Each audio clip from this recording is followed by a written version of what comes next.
Bonjour à vous les investisseurs, j'espère que vous allez bien. On se retrouve dans cette vidéo pour parler de quand faut-il faire un achat-revente. Si vous ne me connaissez pas encore, je m'appelle Charles Noble, je suis consultant en investissement immobilier, mais avant tout investisseur. Aujourd'hui, je vais profiter de mon expérience et de l'expérience des personnes que je connais qui ont effectué des achats-reventes pour vous parler de quand faut-il faire un achat-revente. Premièrement, quand faire un achat-revente, ça sera quand vous débutez. Pourquoi ? Le fait de commencer par un achat-revente va vous permettre de vous dégager une grosse trésorerie, ce qui va vous permettre de partir sur de meilleurs investissements dès le départ. De meilleurs investissements, mais surtout des investissements avec des plus gros montants.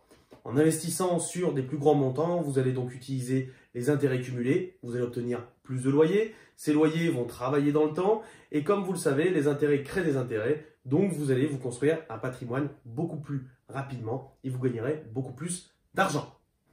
Deuxièmement, on fait un achat-revente quand on est bloqué. Oui, à un moment, les banques, même si vous faites des projets rentables, très rentables, avec du cash flow, donc de l'argent excédentaire, même en payant les impôts, vous allez être bloqué en banque. Les banques ne peuvent pas vous financer des millions et des millions. À un moment, elles ne vous suivent plus.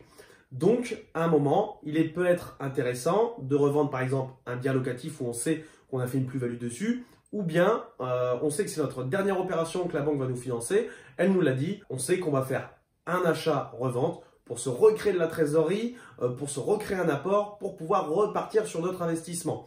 C'est le but de l'achat-revente, c'est vraiment une création de trésorerie directe qui nous permet de franchir un palier et d'aller plus loin.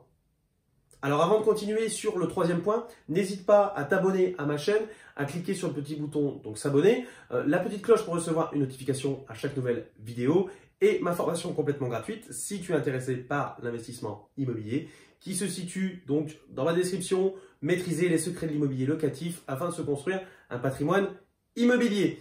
N'hésite pas, c'est totalement gratuit. Alors maintenant parlons du troisième point qui rejoint un petit peu le deuxième. On va faire un achat-revente lorsqu'on a une grosse plus-value latente et qu'on va faire une revente pour pouvoir se recréer des fonds propres. Donc on va faire un achat-revente sur un bien immobilier locatif qui nous rapporte des loyers, mais qui a une très grosse plus-value derrière. Si vous avez, je ne sais pas, 1000 € de loyer sur un bien immobilier, mais que vous savez qu'il vous rapporte 50 000 € de plus-value si vous le revendez, derrière, vous savez que si vous le vendez tout de suite, vous avez 50 000 €, tandis que de l'autre côté, vous savez que les 1000 € de loyer, il faudra 50 mois pour obtenir l'équivalent de la vente. Et encore, derrière, vous avez vos charges, etc., etc. Donc, il peut être intéressant de temps en temps de faire un achat-revente sur un bien immobilier locatif que vous détenez et qui a une très grosse plus-value derrière. D'ailleurs, petite question pour vous. Est-ce que vous avez déjà effectué un achat-revente ou plusieurs achats-reventes et dégagé une plus-value? Si oui, combien? Ou une moins-value, hein. C'est aussi possible. Si oui, combien avez-vous fait? Cela m'intéresse. Et si cette vidéo vous a plu, n'hésitez pas à mettre un petit pouce bleu.